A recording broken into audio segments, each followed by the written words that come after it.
উপস্থিতি প্রমাণ করে আমাদের এই মাওনা এলাকার মানুষ তারা ধর্মের প্রতি আনুগত্যশীল। আপনাদের উপস্থিতি প্রমাণ করে আপনারা আল্লাহকে ভালোবাসেন, নবীকে ভালোবাসেন, ইসলামকে ভালোবাসেন। ইসলামের বিরুদ্ধে, কোরআনের বিরুদ্ধে, আল্লাহর রাসূলের বিরুদ্ধে, উলামায়ে কেরামের বিরুদ্ধে কোন কুলাঙ্গার যদি কোনো কথা বলে, পাঁচ বলা মজবুর করে চিন্তা করব, আগে কুলাঙ্গারকে উচিত শিক্ষা দিতে প্রস্তুত থাকবো। কথা বলে ঠিক কিনা? আমরা সব সময় ইসলামের পক্ষে। আমাদের উপরে জুলুম আসছে, কত ঠিক কিনা বলেন? দীর্ঘ 17 বছর এই দেশের আলেম সমাজ স্বাধীনভাবে মাঠে ময়দানে কথা বলতে পারে নাই। রাগ করতেছেন নাকি? কথা বলতে পারে নাই। একের পর এক মিথ্যা মামলা দিয়া উলামায়ে কেরামদেরকে হয়রানি করা হয়েছে। আমি তেমন নামি দামি কোনো হুজুর হতো না, আমি তো সেই সুঠাম দেহের কোন অধিকারী ব্যক্তি হতো না, আমি তো রাজনৈতিক ভাবে এত পরিচিত একটা মানুষ, আমি তো রাজনীতি একটা ইসলামিক দলের একটা সদস্য, কিন্তু আমি তো মাঠে ময়দানে অস্ত্রের মহড়া দেই না কোনো সময়। একজন আলেম প্রকাশ্যে মাঠে ময়দানে অস্ত্রের মহড়া দিয়েছে এবং নজির বাংলার জমিনে কেউ দেখাইতে পারে না। কথা ঠিক কিনা বলে? তারপরেও তো উলামায়ে কেরামদের বিরুদ্ধে মিথ্যা মামলা। আমার মতো মনিরুল ইসলাম গাজীপুরি সবাই আমাকে যারা চিনেন, আমার বিরুদ্ধে দুইটা মিথ্যা মামলা, হেফাজতের মিথ্যা মামলা, ককটেল মারছি আমরা পুলিশের উপরে, নাউজুবিল্লাহ। আমার জীবনে আমি ককটেল দেখেই নাই, আমাদেরকে আসামি করা হয়েছে, আমরা পুলিশের উপরে ককটেল মেরেছি। উলামায়ে কেরামদেরকে আসামি করা হয়েছে, উলামায়ে কেরাম বোমা মেরেছে। ও মুসলমান বাংলার মানুষ জানে এই দেশের উলামায়ে কেরাম কোনদিন অস্ত্র হাতে নিতে পারে না। এই দেশের উলামায়ে কেরাম ইসলামের জন্য জীবন দিতে পারে, কোরআনের জন্য জীবন দিতে পারে, আল্লাহর জমিনে আল্লাহর দ্বীন কায়েম করার জন্য যে কোনো পরিস্থিতির সম্মুখীন হতে পারে, তারপরে বাতিলের কাছে মাথা নত করতে পারে না। কথা ঠিক কিনা বলে? আমাদেরকে মিথ্যা মামলা দেওয়া হয়েছে।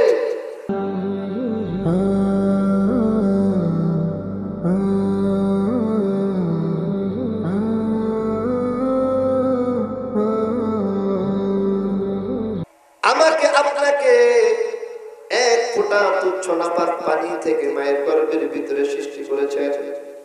মুসলমান ভাইরা আমার, আল্লাহ পাক যখন আমাদেরকে সৃষ্টি করেছেন, তৈরি করেছেন, আল্লাহর কসম ওই সৃষ্টির ভিতরে দুনিয়ার কোনো মানুষের হাত ছিল না। কথা বলে ঠিক কিনা? মালিক যদি চাইতেন, আল্লাহ পাক এক ফোঁটা নাপাক বিন্দু, নাপাক বীর্য, এই নাপাক বীর্য থেকে আল্লাহ পাক আমাকে আপনাকে সৃষ্টি করবেন না।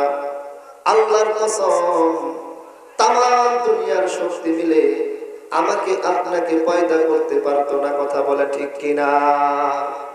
মালিক চেয়েছেন এক ফোঁটা নাপাক বীর্য থেকে আমাদেরকে তৈরি করেছেন। মুসলমান ভাইয়েরা আমার, আল্লাহ পাক রব্বুল আলামিন যাকে চেয়েছেন তাকে তার মায়ের গর্ভের ভিতরে সুন্দর চেহারা দিয়েছেন, আকৃতি দান করছেন।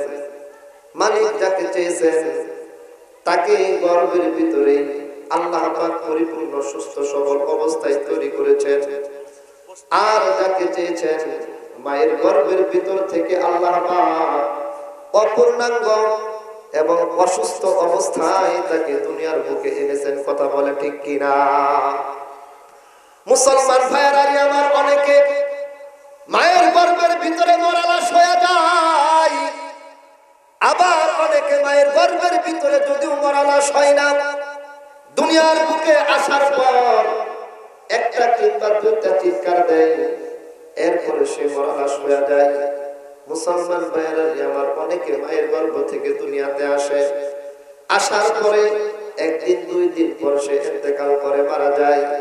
কেউ বা আবার এক সপ্তাহ, কেউ বা আবার এক মাস, আবার কেউ 1 বছর 2 বছর পর মুসলমান দুনিয়ার বুকে লাশ হয়ে পড়ে থাকে, আল্লাহ পাকের মেহেরবানি, মালিক আমাদেরকে মায়ের গর্ভের ভিতরে তৈরি করছেন, মায়ের গর্ভের ভিতরে মৃত্যু দেয় নাই।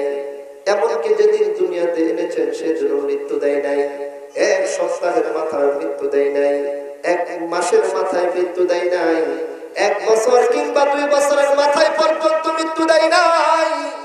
আল্লাহ পাক রব্বুল আলামিন আমাকে আপনাকে মুসলমান ভাইরা আমার আজকের মুহূর্ত পর্যন্ত হায়াত দান করে দুনিয়ার বুকে জীবিত রেখেছেন। কথা বলে ঠিক কিনা?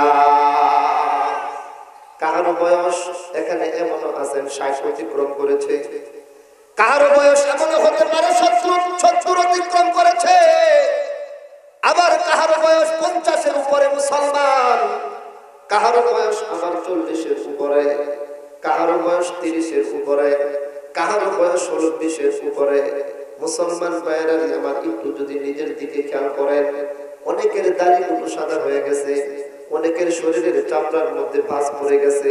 ও মুসলমান, আল্লাহর কসম, আল্লাহ পাকের কসম, মালিক যদি চাইতেন আরো আগে আমাদেরকে দুনিয়া থেকে নিয়ে যেতে পারতেন। কথা বলে ঠিক কিনা? মালিক দয়া করছেন, মৃত্যু দেয় নাই। সভাপতি সাহেব, আল্লাহ চাইলে আগে নিয়ে যেতে পারতেন। এই যে বাম পাশে বসছে দেখেন, দাড়িগুলো সাদা হয়ে গেছে মুরব্বী, মালিক চাইলে নিয়ে যাইতে পারতেন। আপনারা অনেকে চুলগুলো সাদা, আল্লাহ চাইলে আরো আগে দুনিয়া থেকে নিয়ে যেতে পারতেন। মালিক চাইলে আমাকেও নিয়ে যেতে পারতেন। মুসলমান ভাইরা আমার, মালিক দয়া করছেন, বান্দারে আমি আল্লাহ তোরে হায়াত দান করছি, সাবধান সাবধান, এই হায়াতের জিন্দেগিটা তুই দুনিয়ার পিছনে শেষ করে দিস না। এই হায়াতের জিন্দেগি দান করছি আমি মালিকের গোলামি করার জন্য। কথা বলে ঠিক কিনা? আইশো ইশরত কে লিয়ে দুনিয়া নেহি, আইশো ইশরত কে লিয়ে দুনিয়া নেহি, याद रख तू बंदा है मेहमान नहीं। কবি বলেন, বান্দা তুমি ভালো করে বুঝো, আরাম আয়েশ বুক বিলাসিতা আর দুনিয়ার বাহাদুরির জন্য আল্লাহ পাক এই দুনিয়ার জীবনে তোমাকে পাঠাই নাই। দুনিয়ার জীবনে আল্লাহ পাক তোমাকে পাঠিয়েছেন কেন? এখানে তুমি গোলামি করবা আল্লাহ পাকের। আল্লাহর কসম, আল্লাহর কসম, তুমি যদি গোলামি করে যেতে পারো, তুমি মৃত্যুর পরে জান্নাতের সার্টিফিকেট পেয়ে যাবে। কথা বলে ঠিক কিনা? যারা গোলামি করবে, আল্লাহর হুকুম পালন করবে, হয়তো বা তার সুন্দর বাড়ি থাকবে না, হয়তো বা তার সুন্দর উন্নত মডেলের আধুনিক ডিজাইনের গাড়ি থাকবে না, হয়তোবা তার অর্থ সম্পদ থাকবে না, হয়তোবা তার ক্ষমতা থাকবে না, হয়তোবা তার প্রভাব কিংবা প্রতিপত্ত থাকবে না, সমাজের মানুষের কাছে তার গ্রহণযোগ্যতা থাকবে না, কিন্তু মালিকের গোলামি যদি কেউ করে যেতে পারে, আল্লাহর কসম করতে দেরি হবে, জান্নাতের ব্যবস্থা মালিকের পক্ষ থেকে করতে দেরি করা হবে।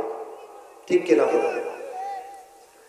মুসলমান ভাইয়েরা আমার, গোটা পৃথিবীর বুকে তাম দুনিয়ার মানুষগুলো 2 ভাগে বিভক্ত। এক ভাগ মানুষ, যেই মানুষগুলো দুনিয়ার পেছনে সময় দিয়ে আখিরাতকে ভুলে গেছে। মুসলমান আরেক শ্রেণীর মানুষ, যারা দুনিয়াতে থেকে আখিরাতকে ভুলে যায় নাই। ও মুসলমান, যারা দুনিয়াতে আখিরাতকে ভুলে গেছে, আল্লাহর কসম ওই মানুষগুলো ব্যর্থ হয়ে গেছে। ঠিক কিনা বলেন? আর যারা দুনিয়া পাওয়ার পরে আখিরাতকে ভুলে যায় নাই, আল্লাহর ডাকছে, মসজিদে গেছে, কোরআনের মাহফিলে আসছে, ওয়াজ নসিহত শুনছে, আল্লাহ পাককে জিকির করছে, আল্লাহর কসম এই মানুষগুলো ঠকে যায় নাই, তারাই জিতে গেছে। ঠিক কিনা বলেন? উদাহরণস্বরূপ যদি বলি, গোটা পৃথিবীর ইতিহাসে এমন একজন ব্যক্তি আছে যার নাম শুনে নাই এমন কোন মানুষ পর্যন্ত নাই। কে সে? ফেরাউন। ঠিক কিনা বলেন? ফেরাউন নাম শুনছেন, এমন মানুষ খুঁজে পাবেন না ফেরাউনের নাম শুনে নাই। ফেরাউন দুনিয়া বুঝছে, আখিরাত বুঝে নাই। নমরুদ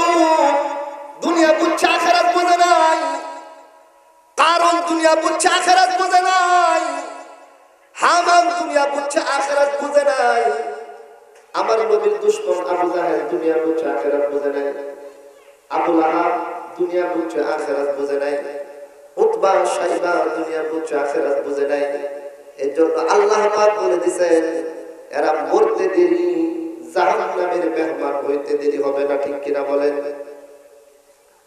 আরেক শ্রেণীর মানুষ দুনিয়া বুঝুক আর না বুঝুক, ওই মানুষগুলো আখিরাত বুঝছে। কথা ঠিক কিনা বলেন? মানুষগুলো আখিরাত বুঝছে, আখিরাত বুঝছে, দুনিয়ার পিছনে তারা সময় দেয় নাই। যারা আখিরাত বুঝছে আল্লাহর কসম ওই মানুষগুলোই জিতে গেছে। ঠিক কিনা বলেন? কে জানে না হযরত বেলাল রাদিয়াল্লাহু আনহু গরীব সাহাবী, চেহারা একবারে কালো বিশ্রী, মানুষ তাকে দাম দেয় না, ইজ্জত করে না, সম্মান দেয় না। হাবশী গোলাম, বাজারের মধ্যে বেলালকে বিক্রি করা হয় দরদাম ঠিক করে। আমরা যেরকম বাজারে গরু ছাগল দরদাম ঠিক করে বিক্রি করি, বেলালকে বাজারের মধ্যে গরু ছাগলের মতো দরদাম ঠিক করে বিক্রি করা হইতো। মুসলমান ভাইয়েরা, বেলালের চেহারাটা ছিল একবারে কালো, ঠোঁটগুলো ছিল মোটা মোটা, দেখতেই কেমন জানি ঘৃণা ঘৃণা লাগতো, তাকাইলে বিশ্রী বিশ্রী লাগতো। এই বেলাল মুসলমান দুনিয়া বুঝে নাই, আখিরাত খুব ভালো করে বুঝছে। এমন বুঝা বুঝছে, আমার নবীজি বলেন আমি মেরাজে গেলাম, আমি জান্নাত ঘুরতেছি, আমি দেখি আমার আগে আগে বেলালের জুতার আওয়াজ জান্নাতের মধ্যে চলতেছে। সুবহানাল্লাহ বলেন। বেলাল জমিন দিয়ে হাঁটে, আর বেলালের জমিনের হাঁটার আওয়াজ জান্নাত পর্যন্ত গিয়া পৌঁছে। সুবহানাল্লাহ বলেন। বেলাল হাঁটে জমিনে, আওয়াজ পৌঁছে জান্নাতের মধ্যে। মুসলমান বেলাল কিন্তু জিতে গেছে, দুনিয়াতে ইজ্জত নাই, সম্মান নাই। বেলালকে ধরছে কাফেরেরা, তার মনি উমাইয়া ধরছে, গ্রেফতার করছে। গ্রেফতার করে শরীরের কাপড় চোপড় গুলো পর্যন্ত খুলে ফেলছে।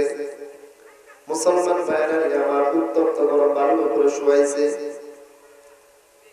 বালুর তাপের কারণে বেলালের পিঠের মধ্যে মুসলমান ফুসকা পড়ে গেছে, দাগ পড়ে গেছে।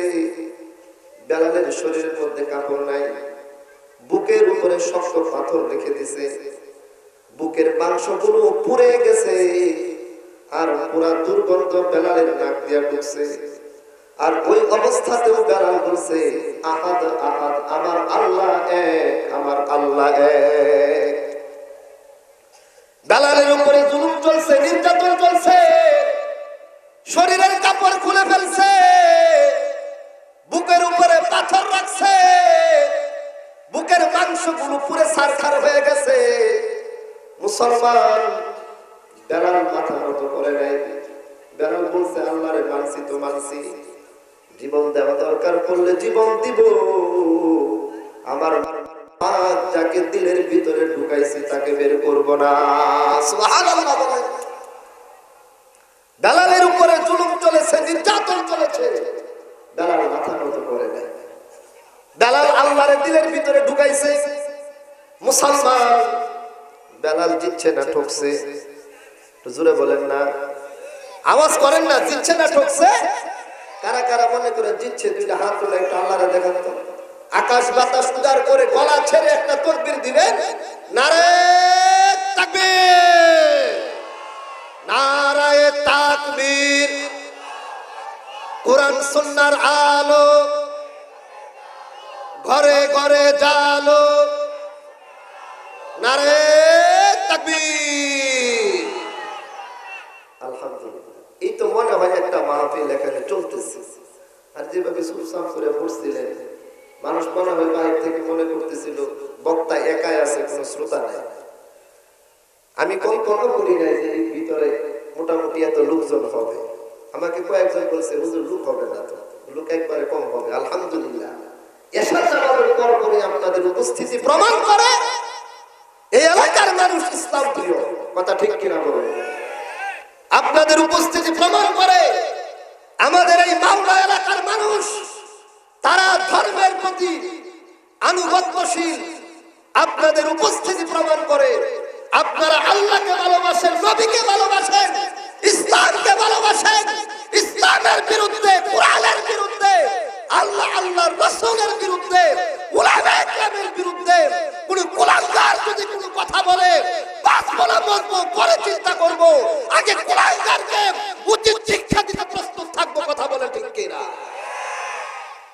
আমরা সব সময় ইসলামের পক্ষে। আমাদের উপরে জুলুম আসছে, কথা ঠিক কিনা বলেন? দীর্ঘ 17 বছর এই দেশের আলেম সমাজ স্বাধীনভাবে মাঠে ময়দানে কথা বলতে পারে নাই।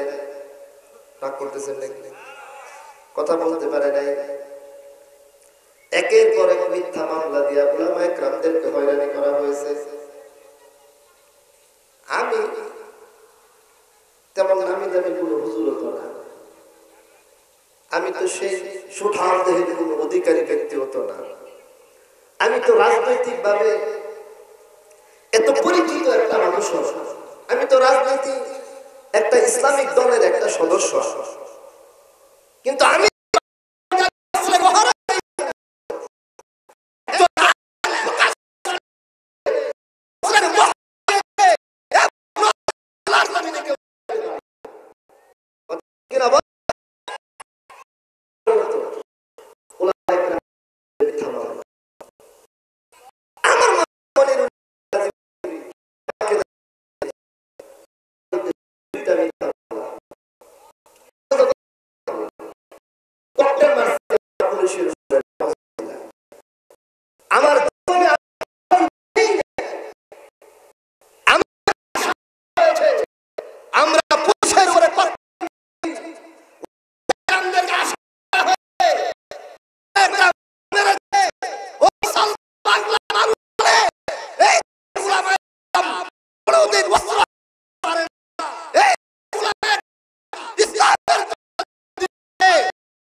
পরিস্থিতির সম্মুখীন হতে পারে, তারপরে বাতিলের কাছে মাথা নত করতে পারে না। কথা ঠিক কিনা বলে?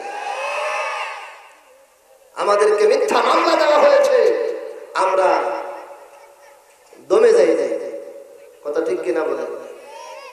একটা মামলা খাওয়ার পরে একটা হুজুর দেড় সাইডা পড়েছে, দেখাইতে পারবে? বলেন? খতিবে বাঙ্গাল আল্লামা জুনায়েদ আল হাবিব 29টা মিথ্যা মামলা আদালতের মধ্যে যখন উঠানো হয়, হাত পায়ের মধ্যে ডান্ডা বেরি লাগানো। কথা ঠিক কিনা বলে? মাথার মধ্যে হেলমেট পরা, বুকের মধ্যে বুলেট প্রুফ জ্যাকেট পরানো হয়েছে। মুসলমান আল্লামা খালেদ সাইফুল্লাহ আইয়ুবী আমাদের এলাকা থেকে তিনি বয়ান করতে করতে গোটা বাংলাদেশের বিখ্যাত একজন ওয়াইজ হয়েছেন। আইয়ুবী সাহেব বলেন, আমি মাওনা থেকে বয়ান করতে করতে বড় বক্তা হয়েছি। মাওনা থেকে ওনার মতো একজন বিচক্ষণ ওয়াইজ, ওনাকেও মিথ্যা মামলার আসামি করে হাত পায়ের মধ্যে ডান্ডা বেরি লাগানো হয়েছে। মুসলমান শহর এলাকা থেকে শুরু করে গ্রামগঞ্জের একটা মসজিদের ইমামকে পর্যন্ত তারা বাদ দেয় নাই, মিথ্যা মামলা দিয়া তাদেরকে অ্যারেস্ট করছে। অবশেষে আল্লাহর গজব পড়েছে, আল্লাহর গজব পড়েছে, আল্লাহর কসম, তাদেরকে কেউ পরাজিত করে নাই, তারা পরাজিত হয়েছে, পলায়ন করেছে আল্লাহর গজবের কারণে। কথা বলেন ঠিক কিনা? আল্লাহর গজব যখন আসে, কোন দিক থেকে আসে, কিভাবে আসে কেউ টের পায় না, হঠাৎ করে এসে সব শেষ। ঠিক কিনা বলেন? কল্পনাও করে নাই পরের দিন বিকালবেলা এই দেশের মাটিতে থাকবে, সকালবেলাও কল্পনা করে নাই দুপুরের খাবার খেতে পারবে না। কথা ঠিক কিনা বলেন?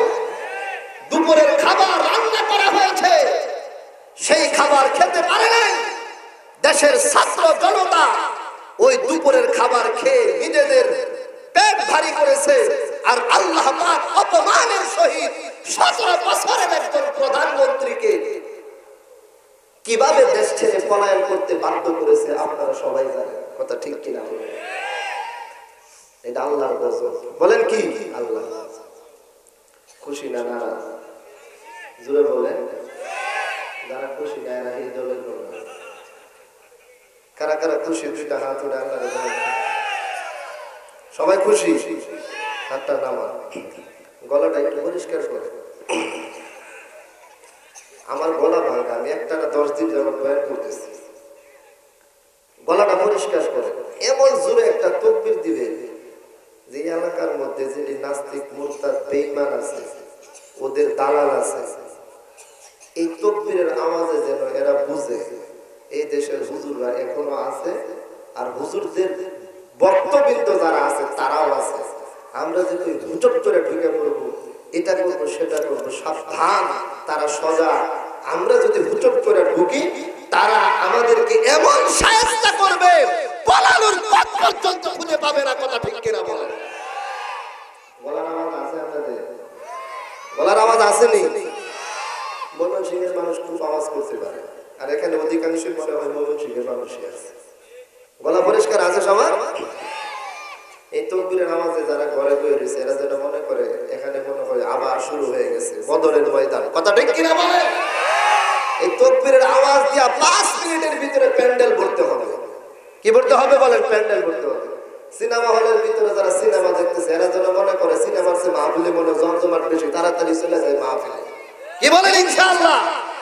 গলা পরিষ্কার আছে তো? ইনশাআল্লাহ। গলা পরিষ্কার করেন। নারে তাকবীর। অনেকে গলা ছাইরা বলে না, এমনি বয়ে থাকলে আপনি গলা ছাইরা কথা বুঝাবে? হাতটা খুইলা একবারে আকাশ বাতাস উজাড় করে তাকবীরের আওয়াজ আর শাহিদ পর্যন্ত পৌঁছাইতে হবে। কথা ঠিক কিনা বলেন? নারে তাকবীর, নারায়ে তাকবীর। উলামায়ে কেরামের শত্রুরা, ইসলামের শত্রুরা, ইসকনের দালালেরা, নারে তাকবীর। আলহামদুলিল্লাহ, বুঝা যায় একটা মাহফিল চলতেছে।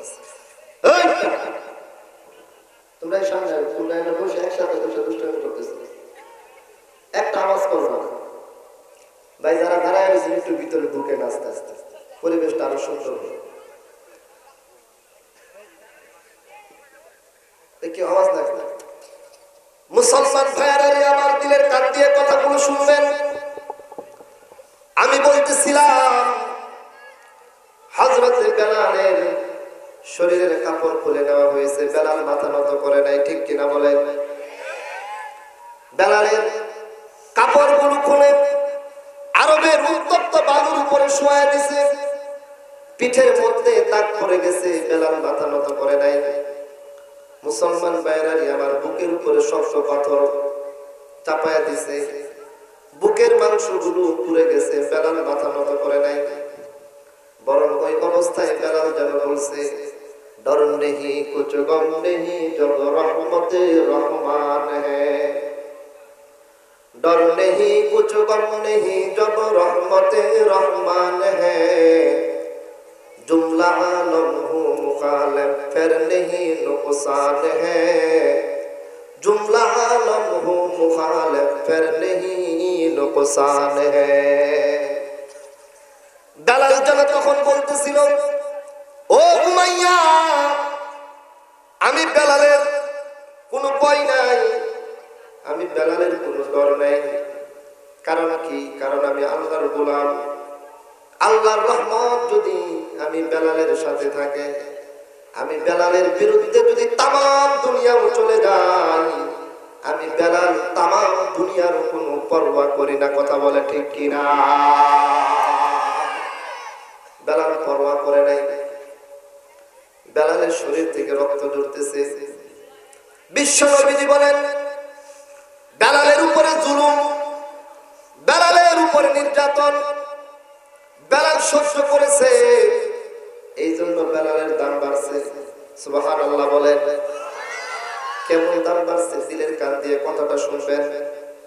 বেলালের দাম কেমন বাড়ছে, কিয়ামতের ময়দান কায়েম হয়ে যাবে।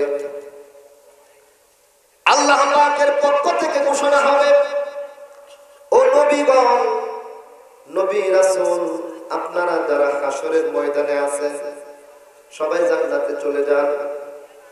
বুঝা যায় তো কথা? নবী রাসূল যারা জান্নাতে চলে যান, সকল নবী রাসূলগণ জান্নাতের দিকে চলে যাবে।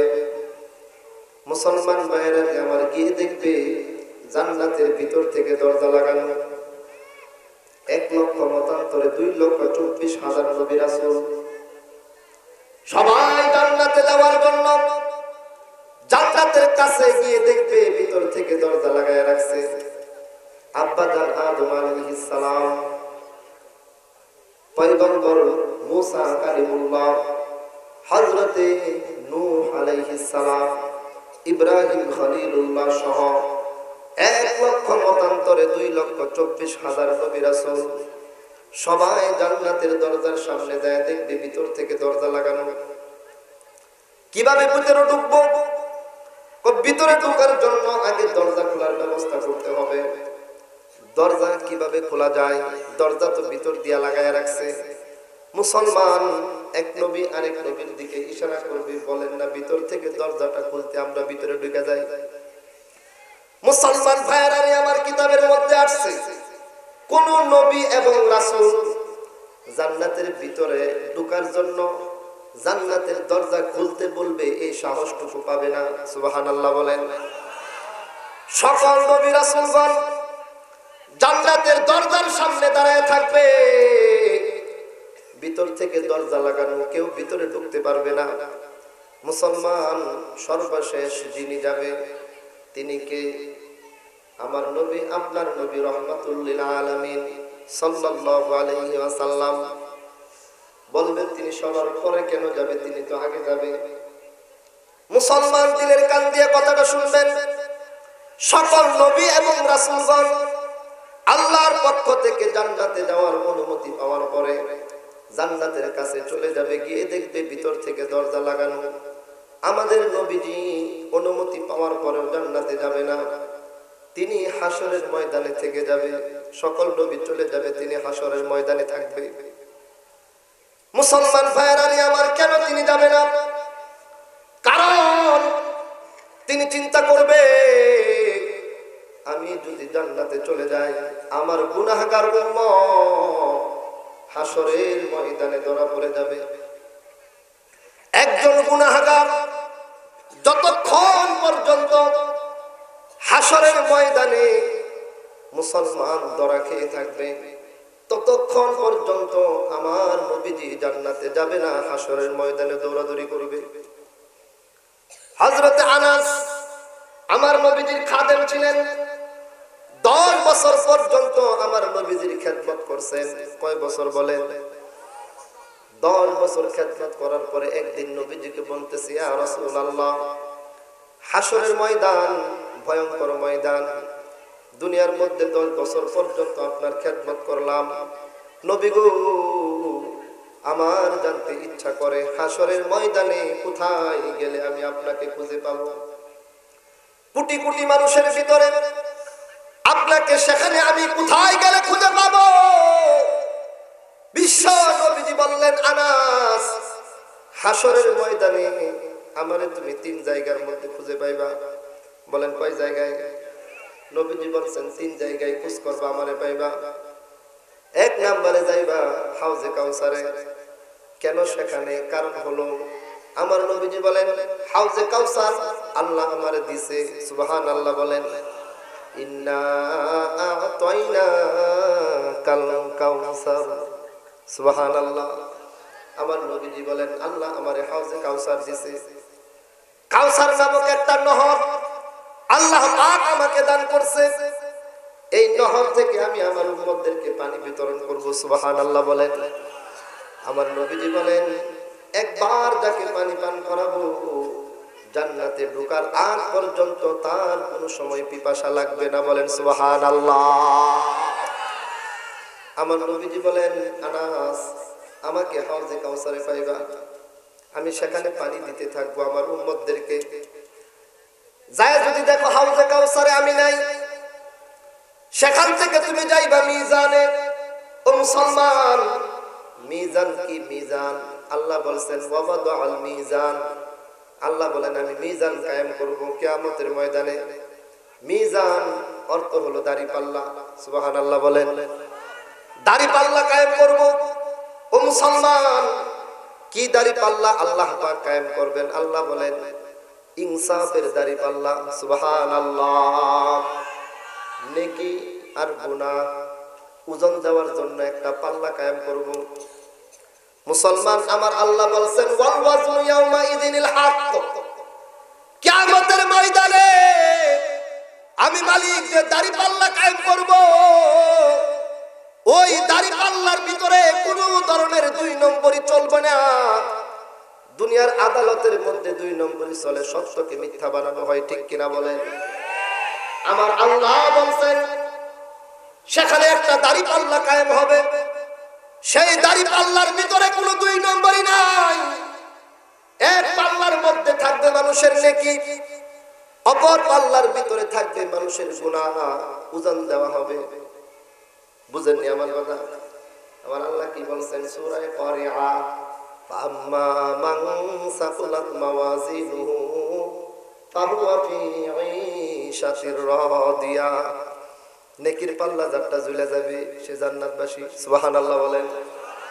ওয়া আম্মা মান খাফফাত মাওয়াজিনুহু ফাউম্মুহু হাবিয়া ওয়া মা আদরাকা মা হিয়া নারুন হামিয়া। আর যার নেকির পাল্লাটা হালকা হবে সে হবে জাহান্নামী। কথা ঠিক কিনা বলেন? আল্লাহ পাক আমি সহ সভাপতি কাজল ফকির সাহেব সহ সভাপতি রাজিবিল্লাহ ভাই সহ এলাকার মুরব্বিয়ানে কেরাম যারা আমার সামনে শ্রোতা যারা, আল্লাহ পাক আমাদের সকলের নেকির পাল্লাকে বাড়ি করে দেখ। জুড়ে বলেন আমিন। নেকির পাল্লা বাড়ি হোক। কারা কারা চান একটু আল্লাহরে দেখান, আমার না একটু দোয়া করবো। আল্লাহ তাকায় দেখো মাহফিলের দিকে গো মাওলা। আল্লাহ তোমার গুনাহগার বান্দাগুলো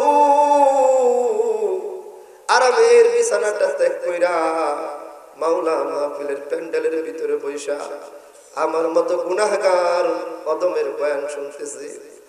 আল্লাহ তোমার কাছে সবাই আমরা দরখাস্ত করি, কিয়ামতের কঠিন ময়দানে মাওলা গো মাহফিলের সভাপতি সহসভাপতি আল্লাহ শ্রোতা মণ্ডলী পর্দার আড়ালের মা বোনেরা আমরা যারা আছি সবার নেকির পাল্লাটাকে বাড়ি করে দিও। জুড়ে বলেন আমিন। মুসলমান ভাইয়েরা আমার দিলের কান দিয়া কথাটা শুনবেন। নেকির পাল্লা বাড়ি তো জান্নাতবাসী, নেকির পাল্লা হালকা তো জাহান্নামী। ও মুসলমান, আমার নবীজি বলেন আনাস হাউজে কাউসারে না পাইলে মিজানে যাইবা। কেন? সেখানে আমি দাঁড়ায় থাকবো, দাঁড়ায় দাঁড়ায় দেখবো আমার কোন গুনাহগারের নেকির পাল্লাটা হালকা হয়, গুনাহের পাল্লা বাড়ি হয়ে যায়। মুসলমান, বিশ্ব নবীজি হাউজে কাউসার থেকে দৌড়ায় এসে দেখবে নবীজির একটা গুনাহগার উম্মতকে ফেরেশতারা দইরা জাহান্নামের দিকে নিতেছে। মুসলমান, নবীজি দৌড়ায় আসবে। নবীজি যখন মিজানের কাছে আসবে ফেরেশতারা তার হাত পায়ের মধ্যে ডান্ডা বেরি লাগায়া টাইনা হেসরায় হেসরায় জাহান্নামের দিকে নিতে থাকবে। গুনাহগার উম্মত যখন আমার নবীজিকে দেখবে, দেখে ডাক দিয়া বলবে নবী গো আমি আপনার গুনাহগার একজন উম্মত। দেখেন দেখেন ফেরেশতারা আমারে দইরা জাহান্নামে নিয়ে যায়। নবী গো মারে পাইলাম না কিয়ামতের ময়দানে আমার পাশে, আমার বাবার পাশে পাই নাই। নবী গো আমার সন্তানকে আমার পাশে পাই নাই, আমার আত্মীয় স্বজন কাউরে আমি আমার পাশে পাই নাই। সবার কাছে গেছিলাম, সবাই শুধু নিজের চিন্তায় আছে গো নবীজি। স্ত্রীর কাছে গেলাম, স্ত্রী নেকি দেয় নাই। ও নবী গো আমার দলের কত নেতা ছিল, নেতার কাছে গেলাম, একটা নেতাও আমার একটা নেকি দেয় নাই। আমার কর্মী ছিল দুনিয়ার বুকে, কর্মীর কাছে গেছি, কেউ তো একটা নেকি দেয় নাই। নবী আমি গুনাহগার উম্মত আপনার বিপদে পড়ছি। দেখেন ফেরেশতারা ধইরা আমারে জাহান্নামে নিতেছে। নবী গো, আপনাকে ছাড়া আজকে কেউ নাই, একটু যদি আমারে বাঁচানোর ব্যবস্থা করতেন। মুসলমান ভাইরা, আমার নবী হলেন মায়ের নবী, কথা বলে ঠিক কিনা? গুনাহগার উম্মত চোখের পানি ছেড়ে যখন আমার নবীজিকে ডাক দিবে, আমার নবীজি গুনাহগারকে বাঁচানোর জন্য ফেরেশতাদেরকে বলবে, ফেরেশতারা একটু দাঁড়াও। ফেরেশতারা থেমে যাবে। ফেরেশতারা বলবে, ইয়া রাসূলুল্লাহ, কি বলতে চান? আমার নবীজি বলবে, ফেরেশতারা, তাকে তোমরা ধরে কোথায় নিয়ে যাও? ফেরেশতারা বলবে, নবী গো, বেয়াদবি মাফ করবেন, আপনার এই উম্মতের নেকি আর গুনাহ ওজন দিয়েছিলাম, নেকি তার কম, গুনাহ তার বেশি, এই জন্য তারে আমরা জাহান্নামের দিকে নিয়ে যাচ্ছি। আমার নবীজি বলবেন, ফেরেশতারা, নেকি গুনাহ ওজন দিছো ঠিক আছে, কিন্তু সে তো আমার গুনাহগার উম্মত, আমারে ডাক দিছে, তোমরা যদি কিছু মনে না করো, আমি নবীর চোখের সামনে তার নেকি আর গুনাহটা আরেকবার ওজন দান করো। সুবহানাল্লাহ বলেন। ফেরেশতারা আল্লাহরে ডাক দিয়ে বলবে, আল্লাহ দেখো তোমার নবী কি বলে। আল্লাহ বলবেন, কি বলে আমার নবী? ফেরেশতারা বলবে, আল্লাহ গো, নেকি গুনাহ ওজন দিছি, আপনার নবী বলতেছে আরেকবার ওজন দেওয়ার জন্য। আল্লাহ বলবেন, ফেরেশতারা, আজকে আমার নবী যা বলবে তাই হবে। আজকে পুরা হাসরের ময়দানের কথা তারটাই চলবে, আমার নবী যেটা বলবে, জোরে বলেন সুবহানাল্লাহ। নবীর কথা চলবে আজকে। ফেরেশতারা বাধ্য হয়ে আসবে আবার ওজন দেওয়ার জন্য। মুসলমান আমার দিকে খেয়াল করেন, নেকির পাল্লা বাম দিকে, গুনাহের পাল্লা, নেকি কম গুনাহ বেশি। আমার নবীজি কি করবে? নেকির পাল্লার মধ্যে নিজের হাতটাকে রাখবে। সুবহানাল্লাহ বলেন। নেকির পাল্লায় নবীজি হাতটাকে রেখে আবার হাতটাকে টান দিয়া সরায় দিবে। নেকির পাল্লার মধ্যে আমার নবীর হাত লাগবে। সুবহানাল্লাহ বলেন। নবীজি হাত লাগিয়ে হাতটাকে যখন টান দিয়ে সরিয়ে আনবে, এবার ফেরেশতাদেরকে বলবে, ওজন লাগাও। সুবহানাল্লাহ বলেন। ফেরেশতারা যখন ওজন লাগাবে, আমার নবীর হাতের বরকতের ছোঁয়ায় নেকির পাল্লাটা নিচের দিকে ঝুলে যাবে।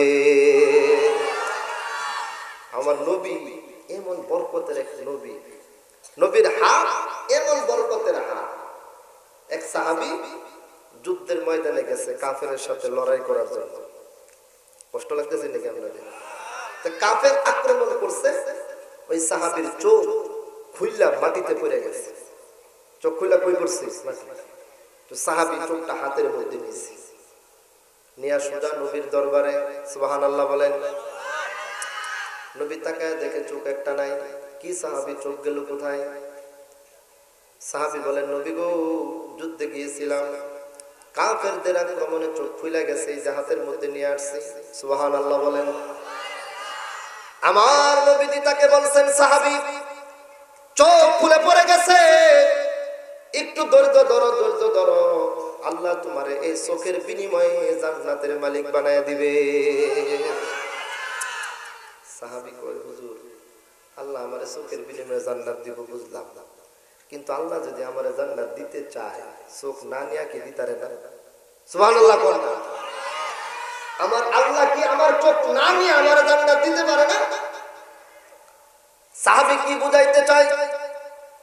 সাহাবী বুঝাইতে চাই, নবী গো, আপনি তো এমন বরকতের এক নবী, কারে সৌরের ভিতরে আবু বকরকে সাপে কামড় মারছিল, কথা ঠিক কিনা বলেন?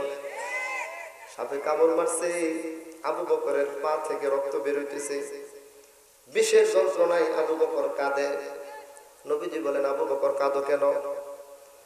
তিনি বলেন, হুজুর, কিসে জানি আমারে কামড় দিছে পায়ের মধ্যে, এই জন্য কাঁদি। পাওটাই দিকে আনো। আবু বকর পা আনছে, ভিতর থেকে বিশাল সাপ বের হয়ে আসছে। সুবহানাল্লাহ বলেন। বুঝতে বাকি রইল না, আবু বকরের ডান পায়ের বুড়া আঙ্গুলের মধ্যে সাপে কামড় দিছে, বিষাক্ত সাপ। নবীজি বলেন, আবু বকর কষ্ট হইতেছে? জি হুজুর, এই জন্যই তো কাঁদি, আওয়াজ করি না, কারণ আপনি আমার কুলের মধ্যে ঘুমাইছেন। সুবহানাল্লাহ। নবীজি তখন আবু বকরের কুলে ঘুমায়, এবার ডান কাঁধে ঘুমাইছে। আবু বকরকে সাপে কামড় দেয়, আবু বকর আওয়াজও করে না, কিন্তু ব্যথার যন্ত্রণায় চোখের পানি নিয়ন্ত্রণ করতে পারে নাই, পানি পড়তেছে। চোখের পানি গরম হয় মুসলমান, গরম পানি আমার নবীজির ডান গালের মধ্যে পড়ছে। নবীজি ঘুমাইতেছিল, ডান গালে পড়ছে। নবীজি সজাগ হয়ে গেছে, কি ব্যাপার আবু বকর তুমি দি কাঁদো, কারণটা কি? সিদ্দিক আকবর বলেন, হুজুর কিসে জানি কামড় মারছে, এই জন্য কাঁদি। আমার নবীজি বলেন, পাওটা একটু আনো দেখি কি কামড় দিছে। পাও বের করছে, ভিতর থেকে সাপ বের হয়েছে। নবীজি বুঝছে সাপে কামড় দিছে। লম্বা ইতিহাস, সেগুলো বলতে যাব না। সাপ কোথায় থেকে আসলো, কেন আসলো, এটা আমি বলবো না। নবীজি বললেন, আবু বকর সাপে কামড় দিছে, তোমার ব্যথা লাগছে, তোমার কষ্ট হইতেছে, এই জন্য চোখ দিয়া পানি পড়ে, পাওটা একটু দেও। সিদ্দিক আকবর পা দিছে, আমার নবীজি মুখের একটু লালা বের করছে। সুবহানাল্লাহ বলেন। যেখানে সাপে কামড় দিছে নবীজি সেখানে মুখের লালা লাগায় দিছে। আবু বকর বলেন, আল্লাহর কসম, নবীজি যখন মুখের লালা লাগায় দিছে, লালা লাগানোর সঙ্গে সঙ্গে সাপের বিষের ব্যথা আমার বন্ধ হয়ে গেছে। সাহাবী জানে আমার নবীর লালার বরকতে সাপের কামড়ের ব্যথা ভালো হয়ে যায়। আরেকটা শোনাই, কষ্ট হইতেছে নি? আমার নবীর কথা শুনলে ভালো লাগে। এক সাহাবী যুদ্ধে গেছে, এটা বুখারী শরীফের মধ্যে আসছে। নবীজি এক কাফেরকে বলছিল, একে কে মারতে পারবে? এই সাহাবী মুহাম্মদ ইবনে মাসলামা রাদিয়াল্লাহু তাআলা আনহু বলেন, হুজুর আপনি অনুমতি দিলে আমি তারে মারতে পারব। নবীজি বলছেন, যাও তারে মাইরা তার কল্লাটা নিয়ে আসবা। সুবহানাল্লাহ বলেন। ইসলাম নমনীয়তা অবলম্বন করে, শান্তির ধর্ম ইসলাম, কিন্তু মাঝে মাঝে ইসলাম গরম। কথা ঠিক কিনা বলে? ইসলাম কিন্তু ঠান্ডা নরম, কিন্তু মাঝে মধ্যে ইসলাম গরম। সব সময় ঠান্ডা অবস্থায় ইসলাম চলে না। ইসলাম নমনীয়তাকে অবশ্যই স্বীকার করে, কিন্তু মাঝে মধ্যে যখন ইসলাম বিরোধীরা কোরআনের বিরুদ্ধে কথা বলে, আল্লাহর বিরুদ্ধে কথা বলে, নবীর বিরুদ্ধে কথা বলে, ইসলাম যখন বলে তুমি বাঁচবে না মরবে পরে চিন্তা করবে, আগে নবীর দুশমনের কল্লাটা দেহ থেকে আলাদা করে ফেলতে হবে। কথা বলে ঠিক কি? নবীর দুশমন নবীকে গালি দিলে এই পৃথিবীর বুকে বেঁচে থাকার কোনো অধিকার তার থাকে না। আজকে আমরা বাহিরে যাব না, এই বাংলার জমিনেও অনেক আমার নবীর দুশমনেরা নবীকে গালি দেয়। কথা ঠিক কিনা বলে? আমার নবীর বিরুদ্ধে কথা বলে। আজকে মাওলা চৌরাস্তার ইসলামী মহাসম্মেলন থেকে স্পষ্ট ভাষায় ঘোষণা করতে চাই, কোন কোরআনকার যদি আমার নবীর বিরুদ্ধে কথা বলে, বাঁচবো না মরবো পরে চিন্তা করব, আগে কোরআনকারের দিব্যা তাকে ছিঁড়ে ফেলার জন্য কারা কারা লাগি আছেন হাত উত্তোলন করে দেখা। নারে তাকবীর, নারে তাকবীর। বিশ্ব নবীর দুশমনেরা হুঁশিয়ার, সাবধান। নারে তাকবীর। নবীর মহব্বত দিলের ভিতরে থাকতে হবে। নবীর মহব্বত ছাড়া ঈমান, ইসলাম আমার আল্লাহর কাছে গ্রহণযোগ্য হয় না। আজকে এটা আমি বুঝাই, সবার ভিতরে নবীর মহব্বত আছে না? নাই? এখানে মনে করেন সবাই তো আর 5 ওয়াক্ত নামাজ আমরা পড়ি না, অনেকে আছে সবাই তো আর কোরআন শরীফ পড়তে পারে না, কিন্তু একজন মূর্খ মানুষ নামাজ পড়ে না, কোরআন পড়তে জানে না, তার সামনেও যদি কেউ আমার নবীকে একটা গালি দেয়, লোকটা নামাজও পড়ে না, হয়তো মসজিদে আসে, তার সামনেও যদি কেউ আমার নবীকে গালি দেয়, সে চিন্তা করবে কি, শালার পোলা তোমার জিহ্বা টেনে ছিঁড়ে ফেলবো। কথা ঠিক কিনা? আমারে জেল দিবে না ফাঁসি দিবে, আমাকে কোথায় নিয়ে যাবে সেটা পরে, আগে তার মতো কুলাঙ্গারকে আল্লাহর জমিনে নবীর দুশমনকে শায়েস্তা করতে হবে। কথা ঠিক কিনা? নিজের পথ থাকবে না থাকবে না এটা চিন্তা করার সময় নাই। কথা ঠিক কিনা? আমার হাতে হ্যান্ডকাপ লাগবে, আমাকে জেল দিবে না আমাকে ফাঁসি দিবে সেটা পরে, আগে নবীর দুশমনকে শায়েস্তা করতে হবে। ঠিক কিনা বলে? এমন নবী পায় খুশি না নারাজ? জোরে বলেন, খুশি না নারাজ? নবীর জন্য আমরা জীবন দিতে পারি। কথা ঠিক কিনা বলে? নবীর জন্য নবীর উম্মত জীবন দিতে পারে, আল্লাহর কসমের মধ্যে কোনো সন্দেহ নাই। মুসলমান ভাইরা, আমার নবীর বরকতের কথা বলতেছিলাম। নবী বলছে আমার দুশমন এটা কে মারতে পারবে? মুহাম্মদ ইবনে মাসলামা বলেন হুজুর আমি মারতে পারবো। সুবহানাল্লাহ বলেন। যায়া কাফেরকে মাইরা, এই দোতলা থাকতো তো মাইরা যখন দোতলা থেকে সাহাবী নামতেছিলেন তার ঠাস করে সিঁড়িতে একটা হোঁচট খায় পড়ে গেছে। পইরা এই হাঁটুর জোড়া এটা ছুটে গেছে। নবীজির দরবারে আসতেছে ল্যাংড়ায় ল্যাংড়ায়, সুবহানাল্লাহ। নবীজির কাছে এসে বলে হুজুর শেষ। কেটা শেষ? কইছে যারে মারতে পাঠাইছিলেন একবারে শেষ করে থইছি। তো তুমি ল্যাংড়াও কি লিখা? হুজুর আমাদের হাড্ডিটা ভেঙে গেছে তো এই জন্য ল্যাংড়ায় ল্যাংড়ায় আসতেছি। সুবহানাল্লাহ বলেন। বুখারীর মধ্যে আসছে নবীজি বললেন তোমার হাঁটুটা একটু আমার দিকে বাড়াও। সাহাবী নিজের হাঁটুটা বাড়াইলেন। আমার নবীজি ও মুসলমান, নবীর অপারেশন করতে অপারেশন থিয়েটার লাগতো না, কোনো মেশিন লাগতো না, কোনো আলোর প্রয়োজন করতো না। সুবহানাল্লাহ বলেন। তোমার পা জোড়া ভেঙে গেছে, ওটা দেও। সাহাবী পা আগায় দিলেন। আমার নবীজি নিজের হাতে পায়ের জোড়াটা লাগায় দিলেন। সাহাবী বলেন জোড়া লাগানোর সঙ্গে সঙ্গে আমি দৌড়াইতে শুরু করতে পারছি, এমন শক্তি আইসা গেছে। ওই যে চোখ খুলে পড়ে গেছে। কি খুলে পড়ছে? চোখ। মনে আছে আপনাদের? নবীজি বলেন কি ব্যাপার সাহাবী চোখ কোথায়? হুজুর কাফেররা আক্রমণ করছে, চোখ খুলে পড়ে গেছে এই যে আমার হাতের মধ্যে। নবীজি বলেন ধৈর্য ধরো, আল্লাহ পাক তোমার চোখের বিনিময়ে তোমাকে জান্নাত দিবে। সাহাবী বলেন কি আল্লাহ আমারে জান্নাত দেওয়ার জন্য আমার চোখ নেওয়া দরকার আসেনি? চোখ না নিয়েও তো জান্নাত দিতে পারে, ঠিক কিনা বলেন? কারণ সাহাবী তো জানে আমার নবীজি এমন বরকতের নবী, নবী চাইলে চোখ লেগে যাইতে পারে, ঠিক কিনা বলেন? নবীজি বলেন বুঝছি তুমি কি চাও, তুমি চাও চোখ যেন আমি লাগাই দেই। সাহাবী বলেন জি ইয়া রাসূলুল্লাহ, আমি চোখও চাই জান্নাতও চাই। সুবহানাল্লাহ। আমি চোখও চাই জান্নাতও চাই, দুইটাই আমি চাই। নবীজি বললেন ঠিক আছে দেও তোমার চোখটা। মুসলমান ভাইরা যে আমার কিতাবের মধ্যে আসছে সাহাবী চোখ নবীজির হাতে দিলেন। নবীজি চোখটা নিজের হাতের মধ্যে নিয়ে চোখের মধ্যে বসায় দিলেন। সাহাবী বলেন মৃত্যু পর্যন্ত আমার যে দুইটা চোখ ছিল, যে চোখটা খুলে পড়ার পরে নবীজি লাগায়া দিছে, এই চোখের দ্বারা আমার অপর চোখের চাইতেও আমি আরো বেশি স্পষ্ট করে দেখতে পেতাম। জোরে বলেন সুবহানাল্লাহ। এই নবী হাসরের ময়দানে নেকির পাল্লায় হাত লাগাইবে, হাত আবার সরায় নিয়ে আসবে, নেকির পাল্লা নিচের দিকে ঝুলে যাবে। এই জন্য বিশ্ব নবীজি হাসরের ময়দানে আমারে বলবে না, আপনারে বলবে না। কথা ঠিক কিনা বলেন? বলবে না, বলবে না। নবীজি খুঁজে খুঁজে আমাদেরকে জান্নাতের দিকে পৌঁছাইতে থাকবে।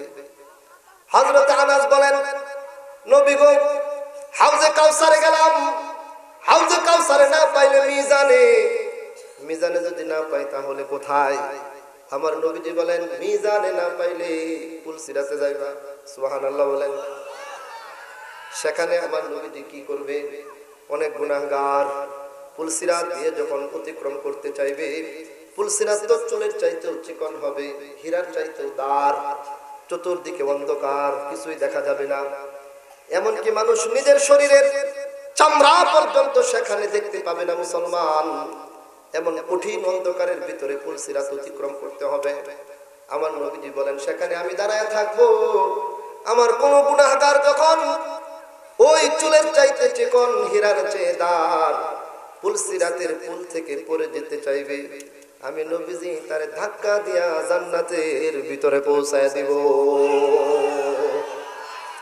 এই জন্য আমরা 3 জায়গায় খুঁজবা। 1 নাম্বার হাউজে কাউসার, সেখানে না পাইলে মিজান, মিজানে না পাইলে পুলসিরাত।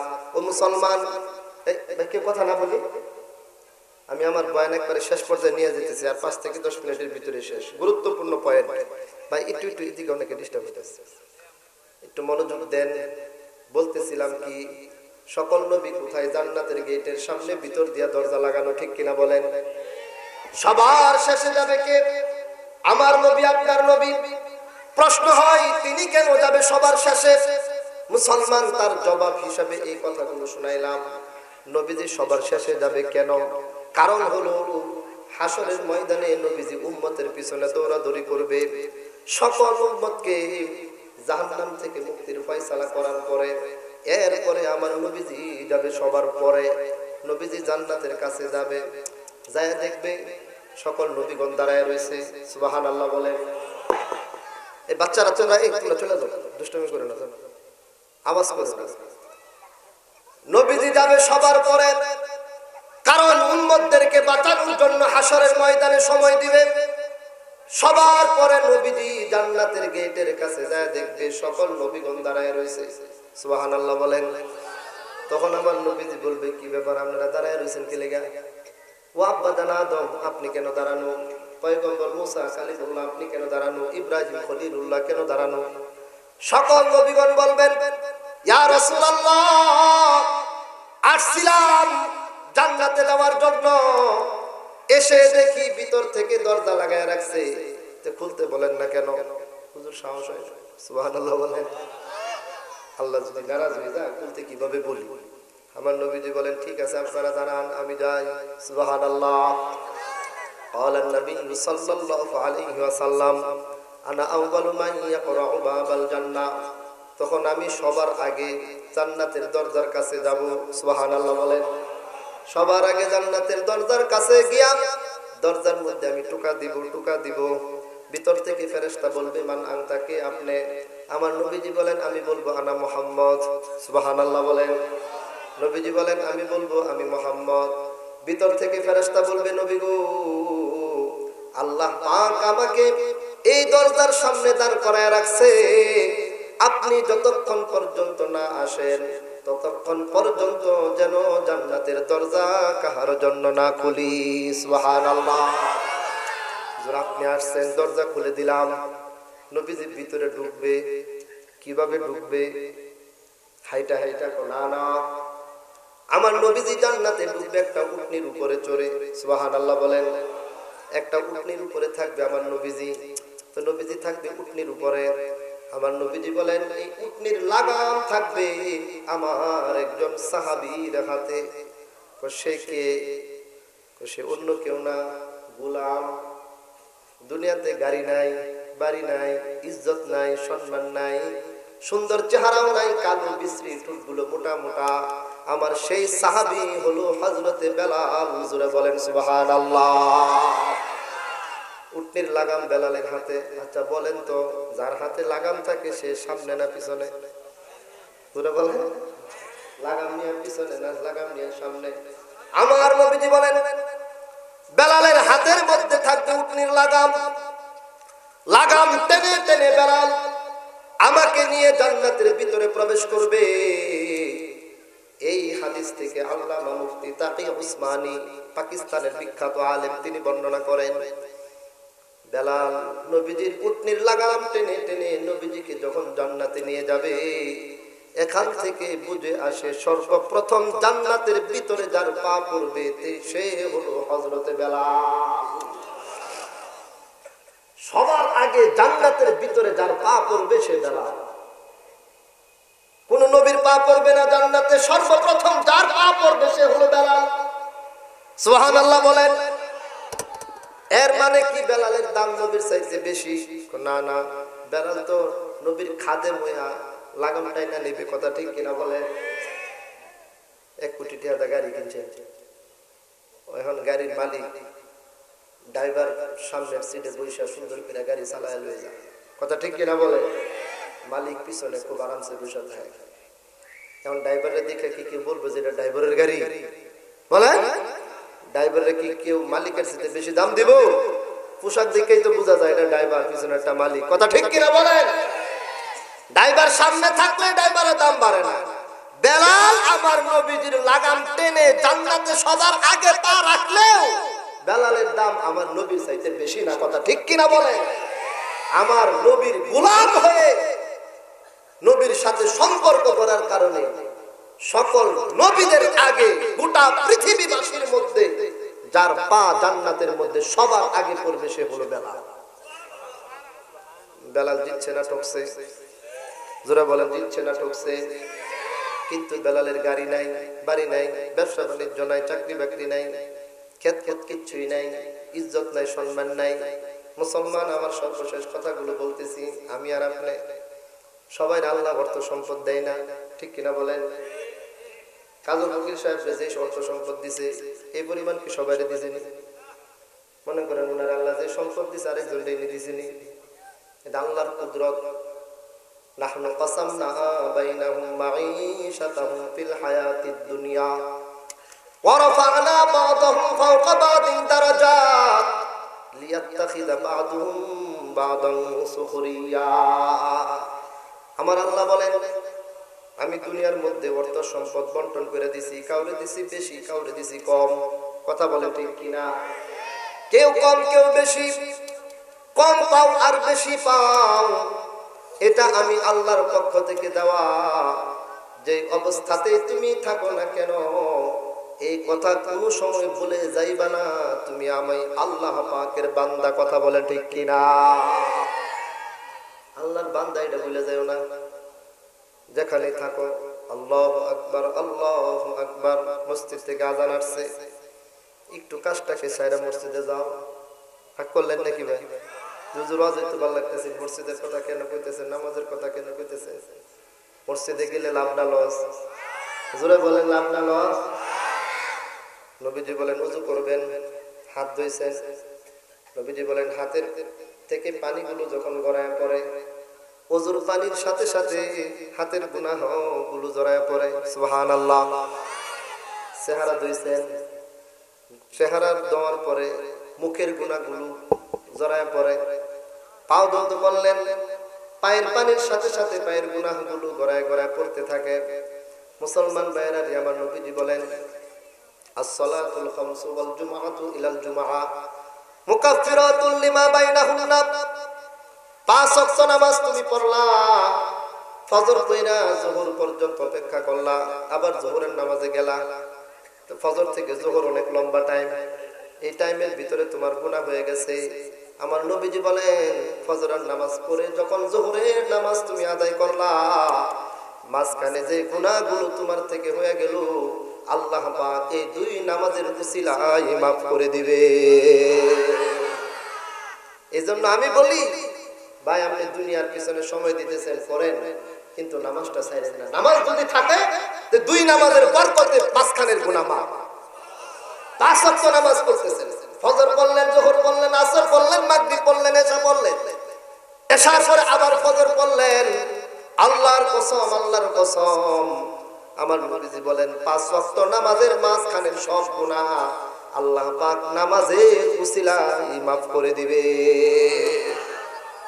এই জন্য পাঁচ ওয়াক্ত নামাজ পড়তে হবে। রাজি আছেন কারা কারা? সবাই রাজি আছেন ইনশাআল্লাহ? পাঁচ ওয়াক্ত নামাজ। আল্লাহ তুমি তাকায় দেখো, তোমার বান্দা আমরা যারা সবাই দুর্বল, শয়তানের ধোঁকায় পড়ে যাই গো আল্লাহ।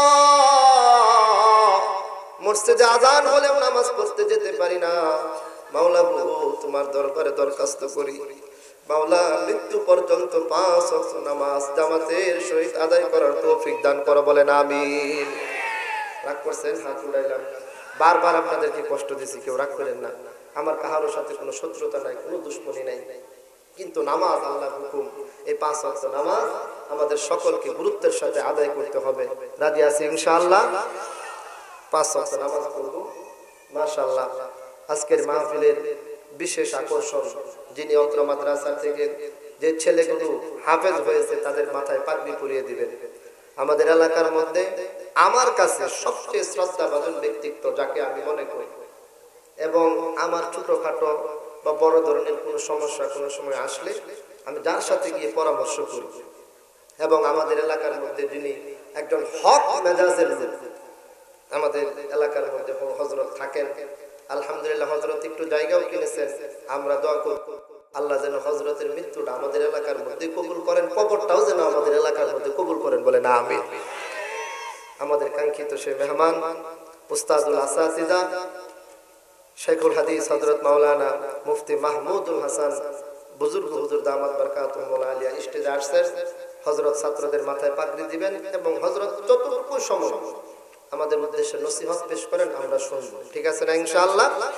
তো আমি যে কথাগুলো বলতেছিলাম, শেষ কথা যেটা বলতেছিলাম সেটা হলো ভাই, 5 ওয়াক্ত নামাজ আদায় করব, আরেকটা কাজ করব, আমরা জীবনে কাহারো হক নষ্ট করব না। কি করব না বলেন? কাহারো হক নষ্ট করব না। একজন আমার হক মেরে দিছে, আমি তারটা মারব না। একজন আমার মিথ্যা মামলা দিয়ে একবারে শেষ করে ফেলাইছে, আমি পারলে তাকে মাফ করব, না পারলে আল্লাহর কাছে বলবো, আল্লাহ তুমি তারটা কি করো, ফয়সালা করো। কিন্তু আমি তাকে উল্টা পাল্টা আর মিথ্যা মামলা দিয়ে তারে আমি কি করব না, এরকম কষ্টের মধ্যে ফেলাইবো না। সঠিক বিচার যেটা হওয়া দরকার সেটার জন্য আমি চেষ্টা করব। কথা ঠিক কিনা? বোনের হক মারবো না, ভাইয়ের হক মারবো না। আমরা আরেকটা বিচারের দাবি করি। বিগত 17 বছরের ভিতরে 2013 সালে মতিঝিলের শাপলা চত্বরে আমাদের অনেক মাদ্রাসার হাফেজ আলেম ছাত্রদেরকে শহীদ করা হয়েছে। কুখ্যাত এই মোদি বিরোধী আন্দোলনে আমাদের অনেক মাদ্রাসার ছাত্রদেরকে, দেশের সাধারণ তৌহিদি জনতাকে হত্যা করা হয়েছে। এরপরে সর্বশেষ আপনারা দেখেছেন মূর্তি বিরোধী আন্দোলন। কি বিরোধী বলেন? মূর্তি। এই মূর্তি বিরোধী আন্দোলনে আমাদের অনেক আলেম ওলামারা শাহাদত বরণ করছে। কিন্তু আল্লাহর ফয়সালা, আমাদেরকে মারছে, আমাদের ছাত্ররা জীবন দিছে, রক্ত ঝরছে, আর আল্লাহ পাক সেই মূর্তিকে এমন ভাবে লাঞ্ছিত করে বাংলাদেশ থেকে চিরতরে মুছে দিয়েছে, আজকে তাদের মূর্তির কোনো অস্তিত্ব খুঁজে পাওয়া যায় না। কথা ঠিক কিনা? এই মূর্তির জন্য দেশের কোটি কোটি টাকা নষ্ট করে মূর্তি স্থাপন করছে। আজকে মূর্তি কোথায় গেল? এগুলো হুজুররা ভাঙে নাই, মূর্তি হুজুররা ভাঙে নাই। আপনাদের মতো ধর্মপ্রাণ সাধারণ মুসলমান তাওহীদি জনতা, যুবক ভাইয়েরা মাঠে নেমে মূর্তির পাশা দিয়া জুতা প্রবেশ করিয়ে তারপরে অপমানের সহিত লাঞ্ছিত করে নামিয়েছে। কথা ঠিক কিনা? এগুলো আলেমদের করতে হয় নাই, আপনারাই করছেন, আল্লাহ করেছে। কথা ঠিক কিনা বলে? 2013 সালে মতিঝিলের শাপলা চত্বরে আলেমদের হত্যাকাণ্ড, মোদি বিরোধী আন্দোলনে আলেমদের হত্যাকাণ্ড এবং মূর্তি বিরোধী আন্দোলনে উলামায়ে কেরামের শাহাদাত। সর্বশেষ 2024 সালের 5 আগস্টে এক স্বাধীনতা অর্জন করতে গিয়ে আমার দেশের হাজারের উপরে ছাত্র জনতা সহ বিভিন্ন রাজনৈতিক দলের নেতা কর্মী সহ শাহাদাত বরণ করেছে। আমাদের মাদ্রাসার 84 জন হাফেজ আলেম এই 2024 সালের 5 আগস্টে এই কুখ্যাত খুনি সরকারের বিরুদ্ধে আন্দোলন করতে গিয়ে জীবন দান করেছে, তাদেরকে শহীদ করা হয়েছে। আমরা দাবি জানাবো, আমাদের এই সকল প্রত্যেকটা হত্যাকাণ্ডের দৃষ্টান্তমূলক শাস্তি যেন তারা যদি 1971 সালে যেই স্বাধীনতা আন্দোলনের জন্য মুক্তিযুদ্ধ হয়েছিল, তারা তালিকা করে রাজাকার বানিয়ে যাদেরকে আজকে 40 বছর পরে তাদেরকে কি করেছে বলেন? ফাঁসির কাস্টে ঝুলিয়েছে। আমরা বিশ্বাস করি 2024 সালের 5 আগস্ট, 2013 সালের 5 মে মোদি বিরোধী আন্দোলন, মূর্তি বিরোধী আন্দোলন সহ প্রত্যেকটা আন্দোলনে এই দেশের সর্বপ্রাণ মুসলমানদেরকে যারা হত্যা করেছে, ইনশাআল্লাহ এই বাংলার জমিনে ওই সকল রাজাকারদেরও ফাঁসি দিতে হবে। কথা ঠিক কিনা বলে?